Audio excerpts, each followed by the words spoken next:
Oigo, oigo, Keren. Dime.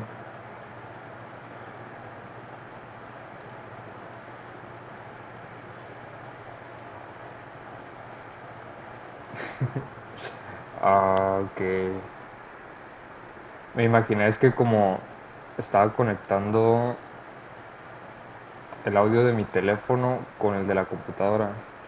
Entonces, ahí disculpen las inconveniencias.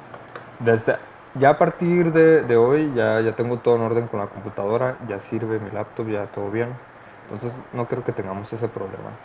De hecho, ya aquí en la aplicación donde grabo ya me marca que hay audio. Y bueno, sin más preámbulo, vamos a dar inicio con la clase. Bueno, la clase pasada les estaba comentando que la vida y la materia pues están compuestas por la misma unidad de la materia, que son los átomos. O sea, toda nuestra realidad física está compuesta por átomos. Entonces, la manera en que se genera vida y materia inerte es cómo se acomodan estos átomos, tal cual. Entonces vamos a estudiar un poquito sobre los átomos. Les había comentado que vamos a distinguir dos cosas principales, un núcleo y algo que orbita alrededor del núcleo. En el núcleo básicamente vamos a encontrar cargas positivas o cargas neutras, que aquí por ejemplo el azul representa una carga positiva, lo rojo cargas neutras. Y las que están alrededor, girando alrededor, pues les decimos orbitales y son cargas negativas. Eh, Al centro, pues les decimos protones a las cargas positivas, y aquí se los pongo, neutrones las que no tienen carga, y los electrones pues tienen cargas negativas. Eh, la cantidad de electrones es directamente proporcional a la cantidad de protones, es decir, la cantidad de cargas positivas es directamente proporcional a la cantidad de cargas negativas que se tienen. Por ejemplo, aquí este es un átomo que está estable en relación a sus electrones, a sus neutrones y sus protones.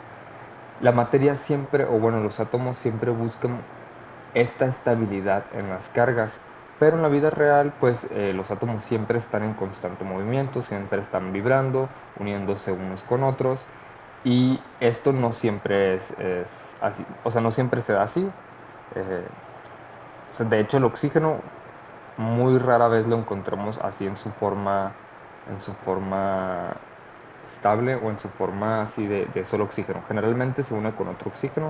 O sea, el oxígeno que ustedes respiran son dos moléculas de oxígeno juntas. Y así es como estas se van como eh, organizando o generando esta estabilidad. Y bueno, pues esto se estudia más que nada en la secundaria, ¿no? Donde nos dicen pues que este numerito es el número atómico, refiriéndonos a que es el número de masa en relación a los protones, el símbolo químico, el nombre del elemento y la masa atómica, que básicamente la masa atómica puede ser la suma de los protones con los electrones, perdón, la suma de los protones con los neutrones. Y bueno, así es como se van acomodando los átomos, se van acomodando por el número de protones. O sea, cada, cada elemento se diferencia entre ellos por el número de protones, por el número de cargas positivas. Los electrones, en realidad, como siempre están interactuando las moléculas o los átomos con otros átomos, el número de electrones siempre varía, porque pues en la vida real no encontramos, ahorita les decía, no encontramos el oxígeno solo, o el carbono solo, o el hidrógeno solo, o sea, siempre están unidos a otra molécula. Por ejemplo, el hidrógeno es muy común encontrarlo unido pues con el oxígeno formando agua, H2O. Y también les platicaba en esta diapositiva cómo es que se acomodan los electrones. En la primera órbita siempre van a haber dos electrones y a partir de la segunda órbita lo máximo que se pueden tener son 8 electrones. Entonces por aquí, este que es neón, vemos, le voy a dar tantito zoom, aquí en el neón estamos viendo que tiene 10 protones, ¿no? Entonces significa que puede contener 10 electrones y cada una de estas bolitas representa un electrón. Entonces, en la primera órbita, que es esta línea que están viendo aquí, solamente se puede llenar con 2 electrones. Y la segunda órbita se puede llenar con 8 electrones. Entonces, este neón está, digamos, estable. O sea, es muy difícil que un neón pueda interactuar con otro átomo porque precisamente tiene todas sus órbitas llenas. Aquí el flúor, por ejemplo, le falta un electrón para poder completar su órbita, que le dicen electrones de valencia. O sea, este flúor va a interactuar muy fácil con alguien, con un átomo que le pueda donar un electrón para completar y, digamos, generar esta estabilidad que se busca en la naturaleza. Si a este átomo le agregamos un protón más, es decir, como el sodio, que tiene 11 electrones, ya en su segunda órbita, tenemos la primera que se llena con 2, la segunda que se llena con 8, ya en su tercera órbita, perdón, bueno, se tiene que generar una tercera órbita para poder agregar el electrón extra. No puede caber ya en la segunda órbita. Y así es como se van comportando. O sea, se van llenando estos espacios interactuando entre átomos. ¿Hasta ahorita alguna duda o algún comentario?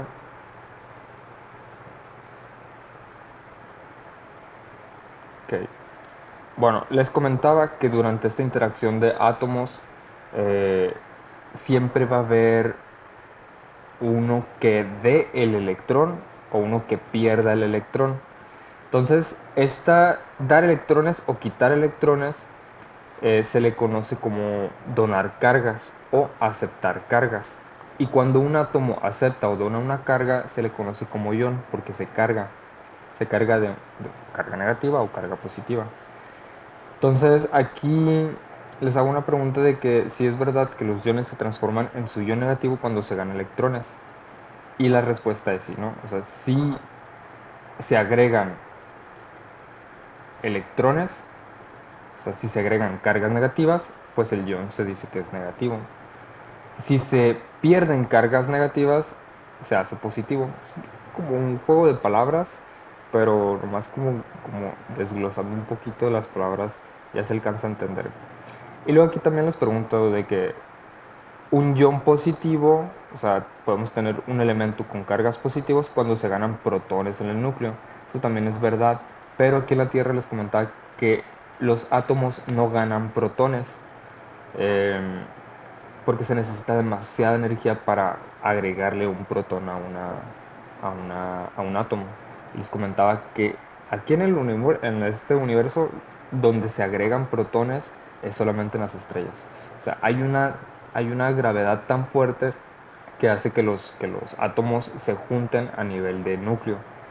Y pues ahí es donde se agregan protones. Y esa unión de núcleo con núcleo pues generan, digamos, explosiones o liberaciones de energía muy intensas, que es lo que visualizamos en las estrellas. Entonces, lo que vamos a estar aquí viendo básicamente es la donación o la aceptación de electrones. Tenemos a un átomo que aquí se considera neutro porque no está interactuando todavía con otro átomo, pero si a este átomo se le suma un electrón que está representado con esta bolita, este átomo tiene una carga negativa por sí solo. Eso se dice que es un ion negativo. O un anión. Anión es un sinónimo de carga negativa. Por el contrario, si a este átomo que tiene 3 electrones le quitamos un electrón, o sea, se queda con 2 electrones, decimos que pierde cargas negativas. Y al perder cargas negativas, pues se considera como un catión o un ion positivo. Un ion positivo. Entonces, cuando hablamos de aniones o cationes, nos referimos básicamente a átomos que han ganado electrones o perdido electrones. ¿Alguna duda aquí?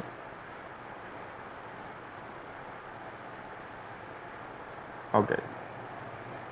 ¿Y qué pasaría entonces? O sea, les estaba platicando cuando se ganan cargas positivas o cuando se pierden cargas negativas, pero ¿qué pasa cuando se ganan neutrones?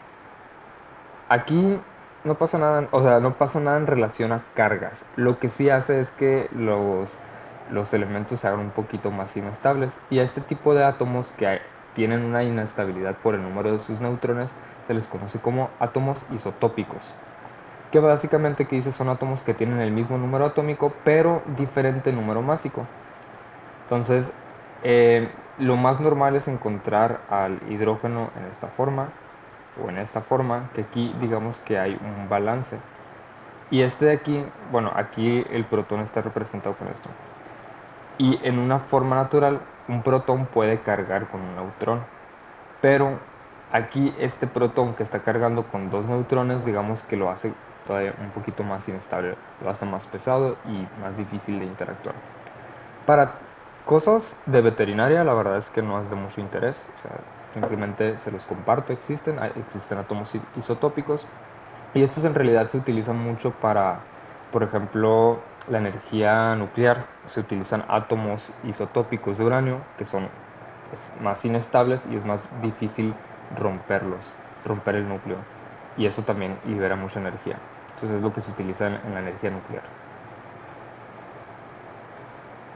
Bueno, este tipo de preguntas probablemente les haga en el examen. Entonces vamos viendo. Dice, si un átomo neutro con 10 protones pierde 2 electrones, ¿en qué se transforma? ¿En qué era la participación? Po- En uno positivo, ¿no? En uno positivo, ¿por qué lo dices, Santiago? Está perdiendo carga negativa. Pero está perdiendo cargas negativas, exactamente. Y sería un anión o un catión. Es el anión, ¿no? Ujú. En un anión. ¿Alguien había comentado algo? ¿O levantado la mano o algo así? Yo había levantado la mano, pero ya contestó el compañero. Ah, ok. Muy bien. Sigue siendo el mismo elemento. O sea, si se pierden o si se ganan electrones, siguen siendo el mismo elemento. Pues sigue siendo el mismo, pero con diferente carga, ¿no? Así es. Ah, permítame, me pongo una libretita para apuntar porque no se me olvida. Sí, fue. Simplemente cambia su carga, no cambia el átomo. Ferrer, a ver. Sí, sigue siendo el mismo elemento, pero si se está, ¿cómo se dice? Ay, se me fue la palabra. Si se combina, o sea, si se mezcla es donde cambia, ¿no? O sea, pero el Ah, ok. Solamente cambia cuando se le agregan protones. Aquí les voy a poner esta de imagen. sodio, o sea, donde cambian, el elemento es el mismo, pero lo final es lo que cambia, ¿no? Según yo, Ah, se cortó o poquito, ando equivoco. entonces no alcancé a escuchar bien. Pues es que el elemento es el mismo, nomás la carga es diferente. O sea, Sí, si tienes uno positivo, le quitas electrones. Digo, sí. le agregas electrones, se vuelve también negativo. Entonces, Ok, muy bien. exactamente lo mismo, pero en cargas inversas. Sí, así como lo menciona Santiago. Entonces, básicamente, si se le agregan al núcleo cargas positivas, ahí es cuando hay un cambio de átomo. Por ejemplo, si a este carbono le agregan dos protones, se convierte en oxígeno. Pero si le agregan electrones o le quitan electrones, sigue siendo el mismo elemento, simplemente lo que cambia es la carga. ¿Alguna duda con eso?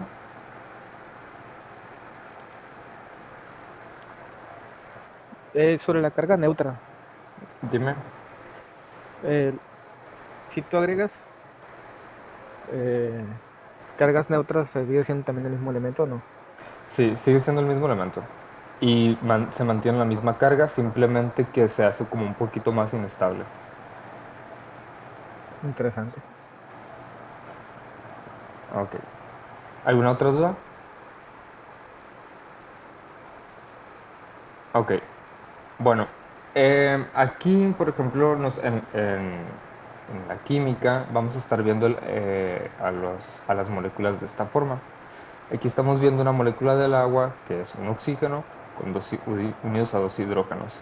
Esta es una forma perfecta de visualizar cómo se llenan o cómo interactúan los átomos para generar una estabilidad en sus cargas. Tenemos al oxígeno, que es la molécula, digamos, más, se le dice electronegativa, o la molécula más fuerte porque digamos que este tiene un número másico de 16, mientras que pues, el hidrógeno tiene un número másico de 1. Entonces obviamente el oxígeno va a jalar a los hidrógenos.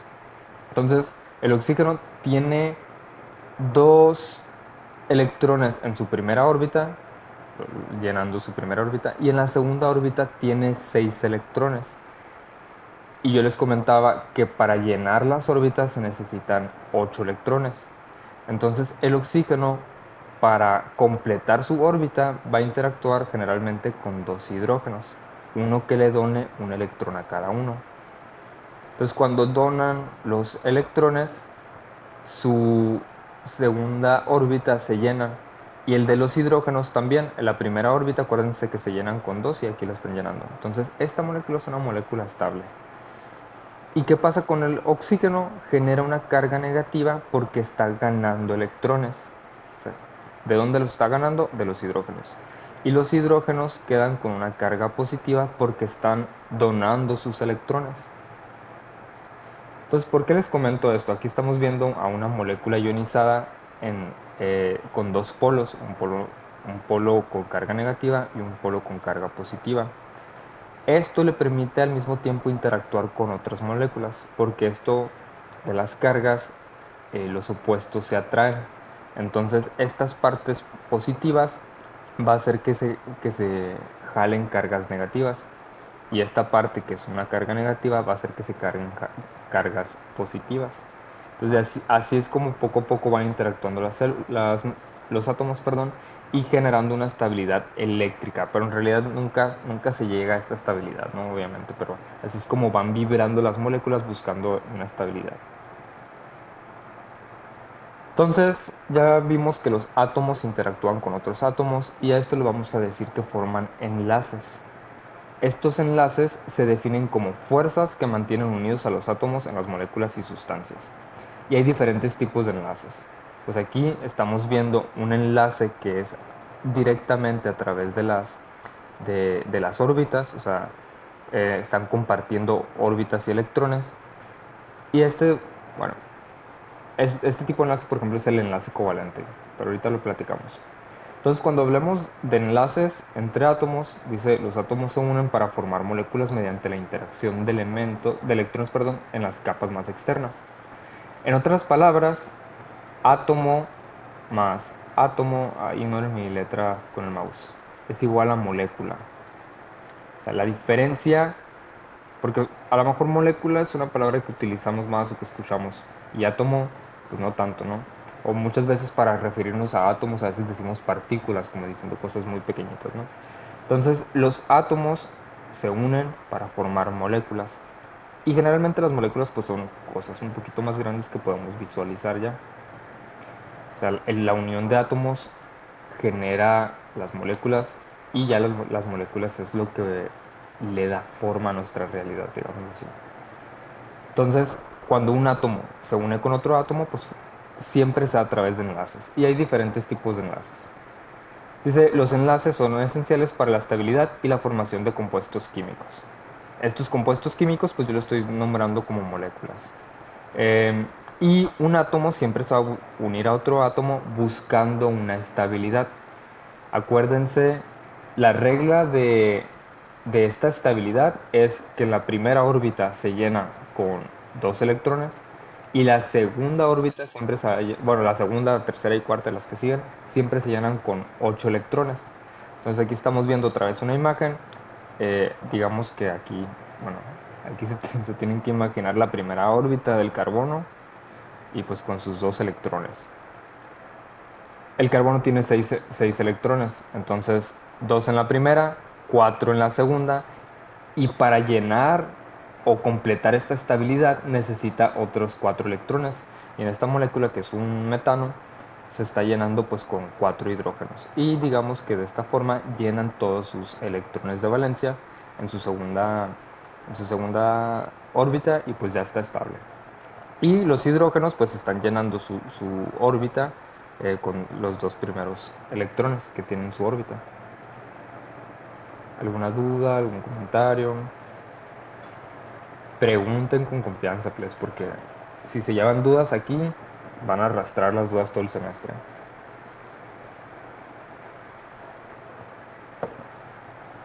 Ok. Mande, Dora.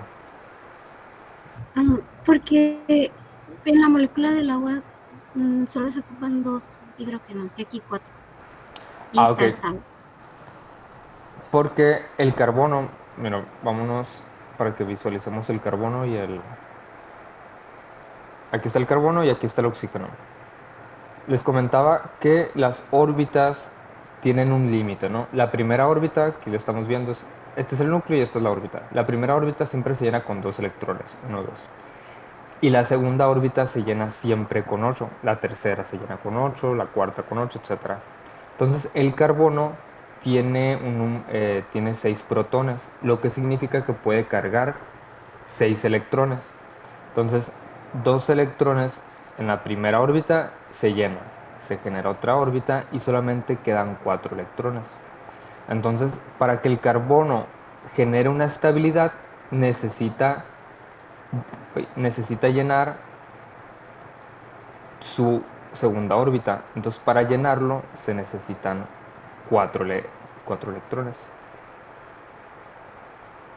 En cambio, el oxígeno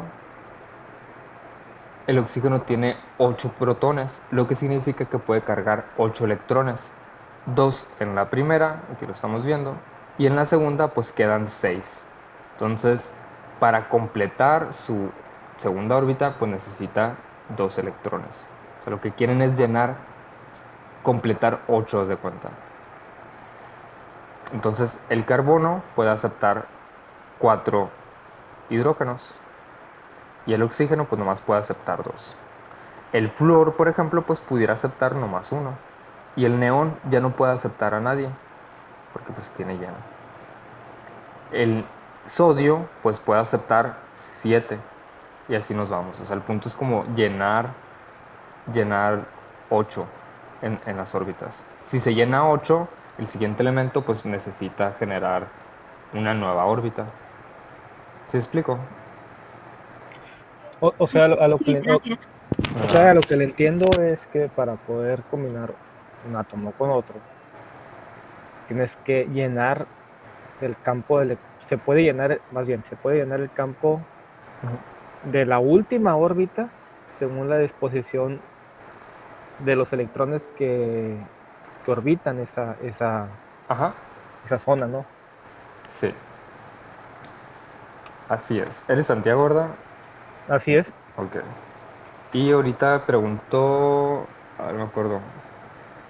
Empieza con D, no me acuerdo de eso. Dora. Dora,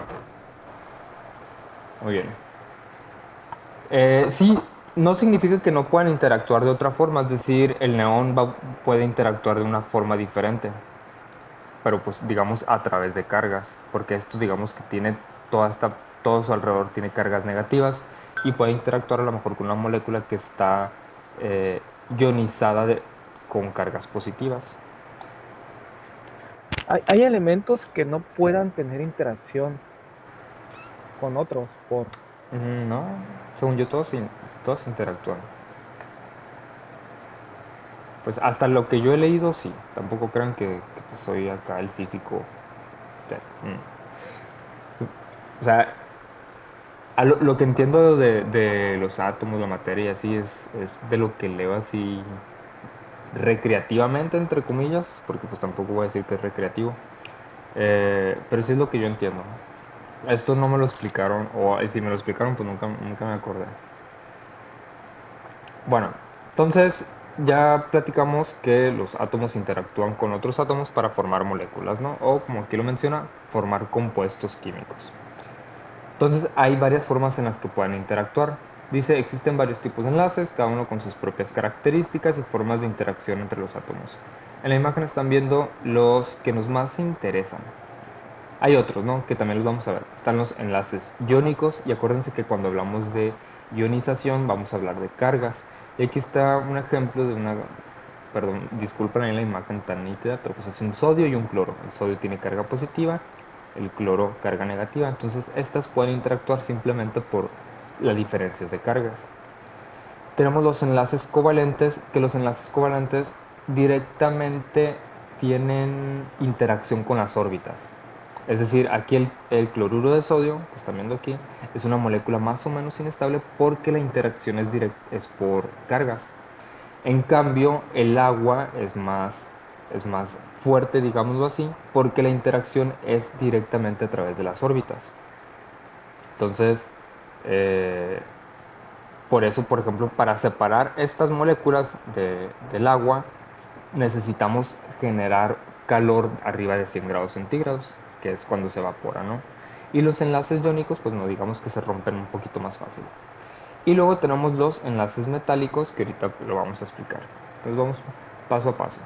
Aquí están los tipos de enlaces que más se estudian en química, ¿no? Covalente, iónico, metálico, enlace de hidrógeno, puente de hidrógeno, que en realidad esta es una versión de esta. O sea, el puente de hidrógeno o enlace de hidrógeno es una versión del enlace iónico. Tenemos las fuerzas de London o fuerzas de Van der Waals y el enlace dipolo-dipolo. Vamos a platicar cada uno de estos. Pero antes de empezar a platicarles cada uno de estos, no sé si tengan alguna duda con los enlaces.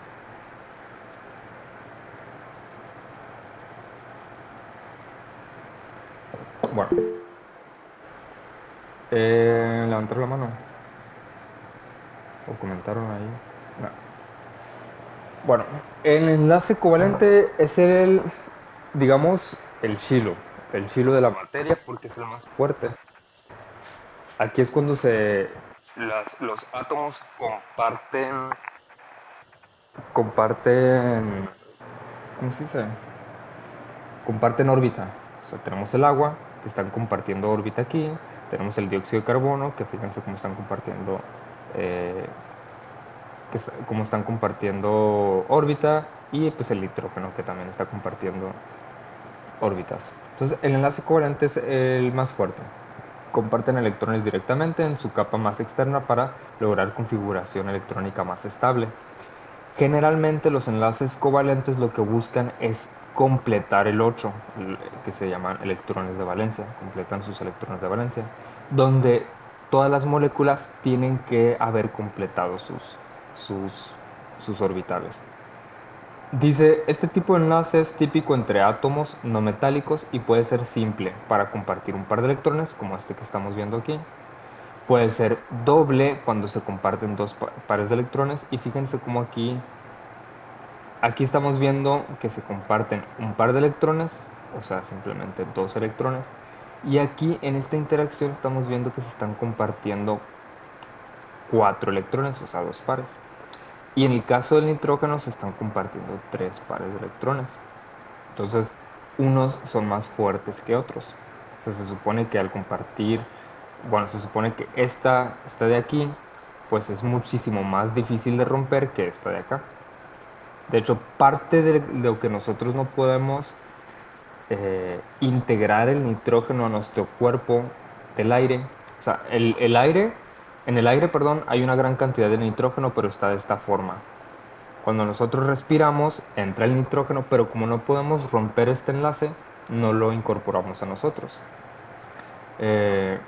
Nosotros lo incorporamos el nitrógeno, por ejemplo, a través de la dieta. Tenemos que comer y en las proteínas ahí es donde viene el nitrógeno. Pero las plantas utilizan la energía solar para romper ese enlace e integrarlo. Bueno, el caso es que en cuanto a enlaces covalentes es simplemente cuando se integran cuando se comparten orbitales y se comparten electrones, y hay 3: simple, doble y triple. Simple cuando pues nomás se comparte un par, doble cuando 2 pares y triple cuando pues 3 pares, ¿no? Está fácil. ¿Alguna duda con esta?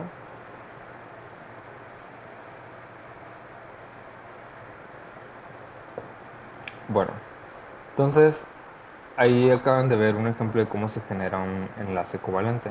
O sea, simplemente por cargas, la materia buscando esta estabilidad se unen.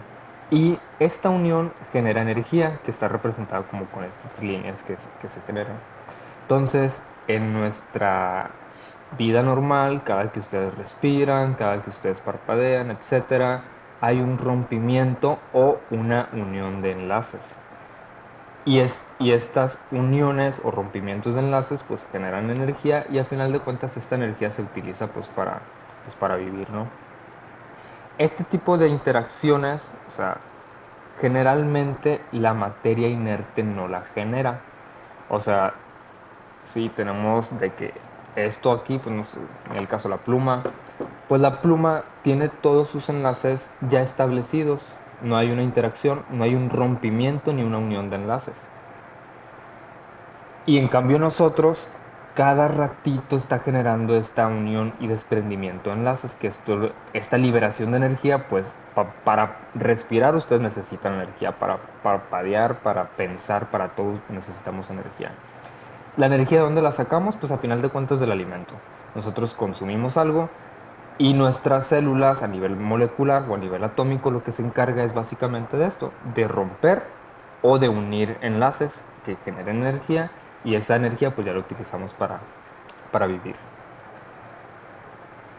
¿Alguna duda con lo que les acabo de comentar? Bueno, dice, en la formación de un enlace covalente se libera energía que luego debe reabsorberse cuando se rompe el enlace. O sea, al final de cuentas es un proceso todo, entonces donde se unen y se rompen energía. Dice, la energía requerida para romper los enlaces covalentes es muy alta. O sea, no es tan fácil el romper o el unir los enlaces. Más que nada, en el caso de nosotros, a nosotros nos interesa romper enlaces, porque cuando comemos lo que necesitamos es degradar o ir haciendo, pues digamos, el alimento cada vez más chiquito y agarrar pues la energía que nosotros necesitamos. Entonces, cuando empezamos a hablar sobre metabolismo, les voy a platicar cómo se da todo este desdoblamiento de la comida para generar energía. Entonces, aquí, por ejemplo, pues va a variar sobre la energía que se necesita, que aquí dice entre 80 y 100 kilocalorías por molécula para romper los enlaces, por ejemplo. Entonces, va a variar, pues depende del tipo de enlace que se genere, si es simple, si es doble, si es triple. Dice, esta energía necesaria para separar los átomos crea estabilidad para mantener estos enlaces en la mayoría de las condiciones.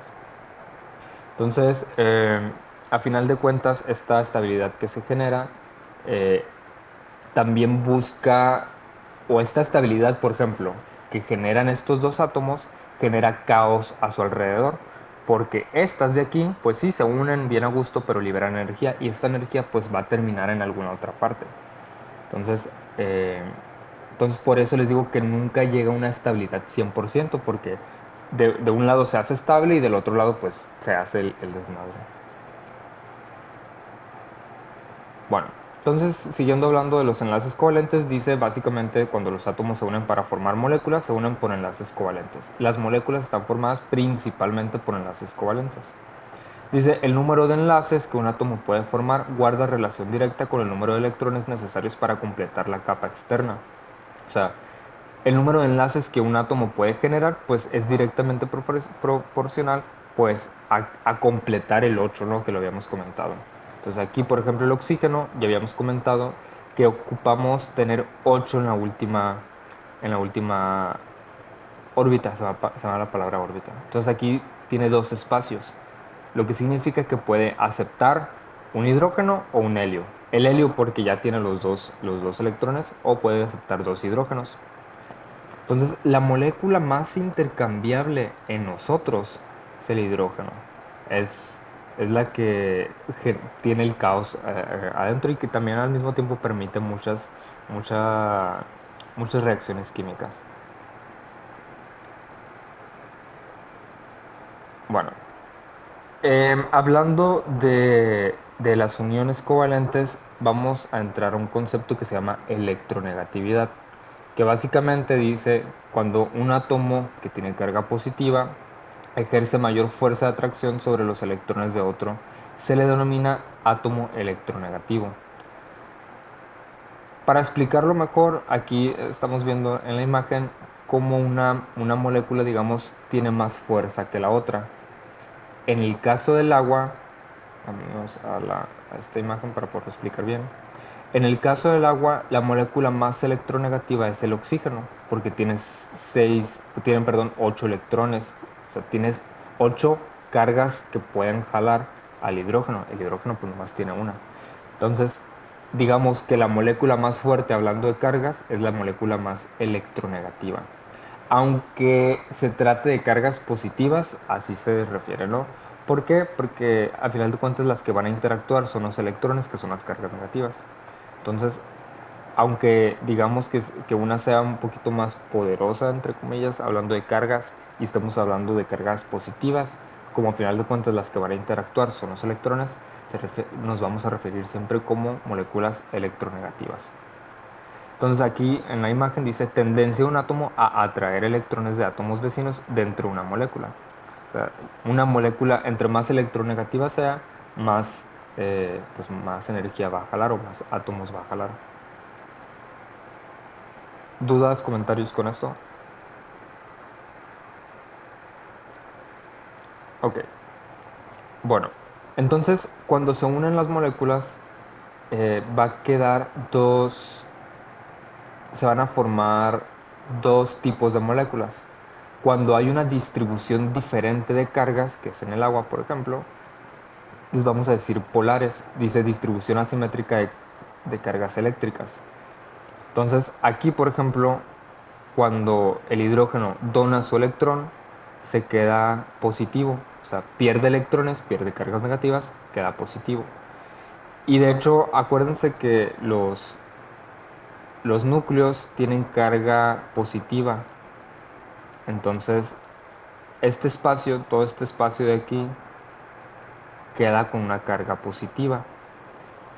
Y en el caso del oxígeno, está rodeado de electrones. Entonces, todo este espacio de aquí genera una carga negativa.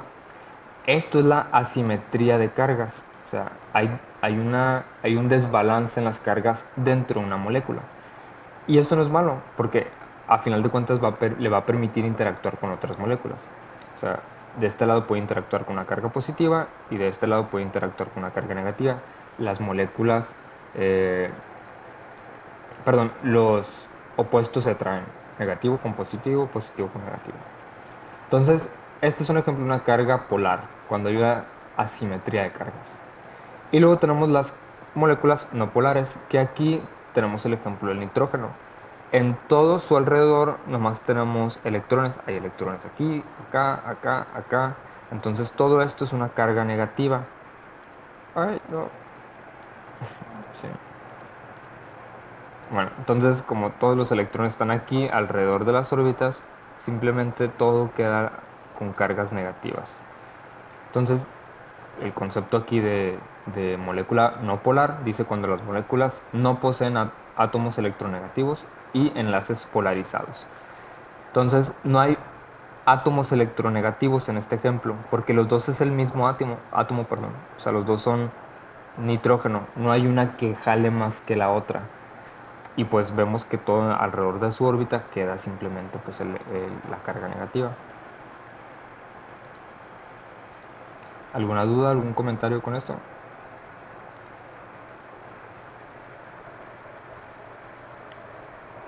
Bueno. Ahorita que les estaba comentando sobre los tipos de enlace, también tenemos los enlaces no covalentes, que en realidad pues son todos los demás enlaces. O sea, en la lista de tipos de enlace, aquí está. Tenemos el covalente y los no covalentes, que son todos estos. Básicamente los no covalentes se basan en su diferencia de cargas. O sea, como ya están sus electrones de valencia completos, pues ya lo más les queda interactuar por cargas. Entonces, los enlaces no covalentes dice que no dependen de los electrones compartidos. Sí, de lo que va a depender a estos enlaces es de las fuerzas, que dice aquí, de las fuerzas de atracción, que básicamente son sobre las cargas. Y la ley de la atracción es de que los opuestos se atraen y los iguales se repelen. Entonces es lo que están viendo aquí en la imagen. Si tenemos a dos cationes, es decir, dos moléculas con cargas positivas se van a repeler uno de otro. Pero si tenemos un cation, es decir, una carga positiva, y un anión, una carga negativa, estos se van a atraer. Y esta atracción pues se le conoce como enlace iónico o enlace no covalente por cargas. ¿Alguna duda, algún comentario con esto? Ok, seguimos. Entonces, el más común son los enlaces iónicos, que es básicamente por cargas. Aquí en el GIF lo que están viendo es que se están donando y aceptando electrones. Cuando se dona un electrón, bueno, que se reinicie.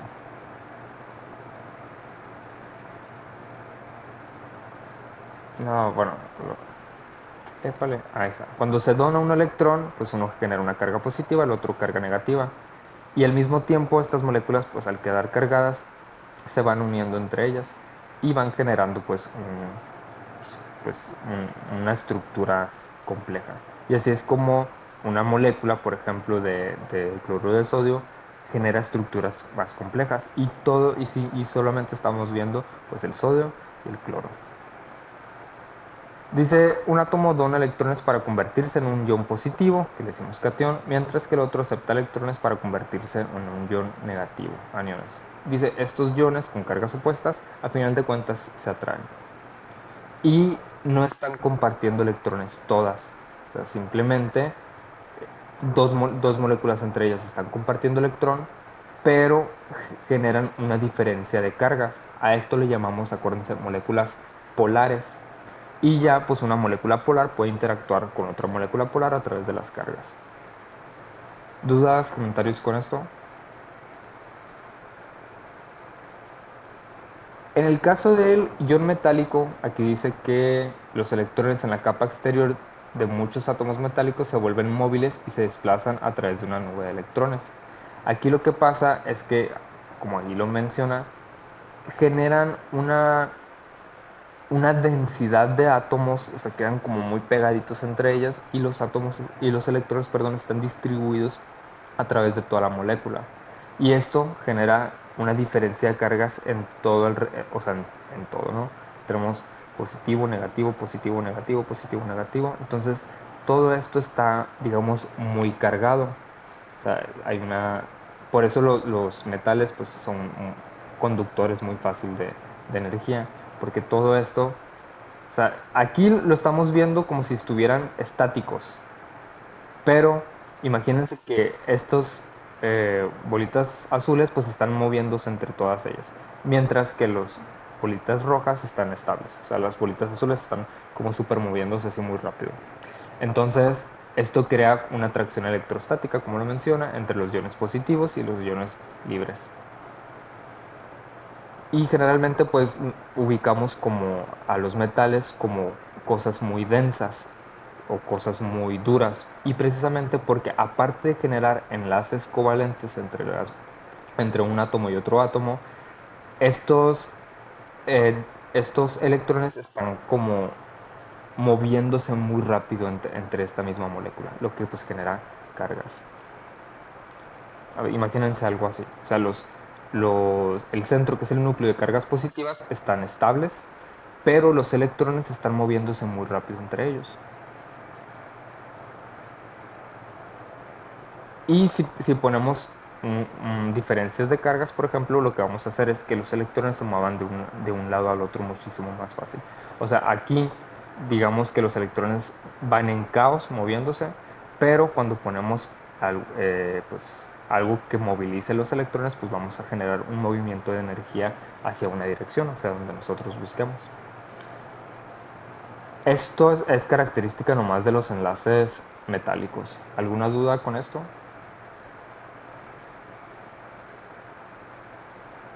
Ok. Esta parte de aquí, este tipo de enlace, es un enlace iónico, de tipo iónico, pero en la naturaleza se da mucho. Entonces, recibe, digamos, su propia categoría. Se llaman puentes de hidrógeno. Que los puentes de hidrógeno no son más que un enlace iónico, pero específicamente dado por un hidrógeno. porque siempre que un hidrógeno done su electrón va a quedar una carga positiva. Entonces, el agua, en realidad, pues lo que nosotros vemos es muchas moléculas de agua, ¿no? O sea, muchos H2O. Y están unidas pues por puentes de hidrógeno, lo que nos permite que sea una molécula pues muy moldeable. O sea, los puentes de hidrógeno que están dados por cargas son muy fáciles de romper. O sea, esta de aquí, los enlaces covalentes no son fáciles de romper, pero esta unión que se está dando aquí, o sea, aquí lo que ustedes están viendo básicamente es que esta es una carga positiva y esta negativa, esta positiva y esta negativa. Entonces fíjense cómo se están uniendo entre ellas. Entonces si ustedes meten la mano al agua, lo que están haciendo es romper todos estos enlaces de hidrógeno, pero al mismo tiempo se están uniendo otros. Entonces por eso es tan fácil o tan moldeable el agua. Dice, por consiguiente, el núcleo desnudo del átomo de hidrógeno, que aquí sería este de acá, pues va a quedar expuesto y generando una carga positiva. Dice, pueden aproximarse lo suficiente para establecer una interacción de atracción con el par de electrones externos no compartidos de un átomo electronegativo. Entonces básicamente que cuando hay un enlace hidrógeno y dona su electrón, siempre va a quedar una carga positiva, lo que va a generar una molécula polar. Y ya la molécula polar pues siempre va a poder interactuar con otra molécula polar. Entonces el agua, al tener esta interacción polar, es muy fácil que interaccione con pues muchas moléculas, y como es una interacción a través de ion por carga, es muy fácil romper y estar movilizando y generar energía. ¿Alguna duda, algún comentario con esto? Bueno, aquí está un ejemplo de los enlaces hidrógenos. Se visualiza mucho en el ADN. Esta imagen que están viendo aquí es ADN, y en el ADN fíjense cómo están estos puentes de hidrógeno. Tenemos el oxígeno unido a un hidrógeno, y si se fijan están como por líneas así, lo que significa que esta parte de aquí, esta parte de aquí, esta parte de aquí son puentes de hidrógeno, las que están como punteadas, y todas las demás son enlaces covalentes. En el ADN existe esta característica porque se rompe por aquí. O sea, estas dos hélices, que se llaman estos dos espacios, se tienden a abrir, porque el ADN, digamos que no siempre está así enroscado, o sea, se tiene que abrir para poderse utilizar. Entonces, la naturaleza genera puentes de hidrógeno aquí para romperlos de manera fácil y volverse a unir de manera fácil cuando se necesite. ¿Dudas, comentarios con esto? Bueno, vamos a dejarlo hasta aquí. La siguiente clase vamos a platicar sobre las características que confiere el tener enlaces o puentes de hidrógeno en una molécula y cómo las clasificamos y cómo nos sirve pues, en la naturaleza y en la vida.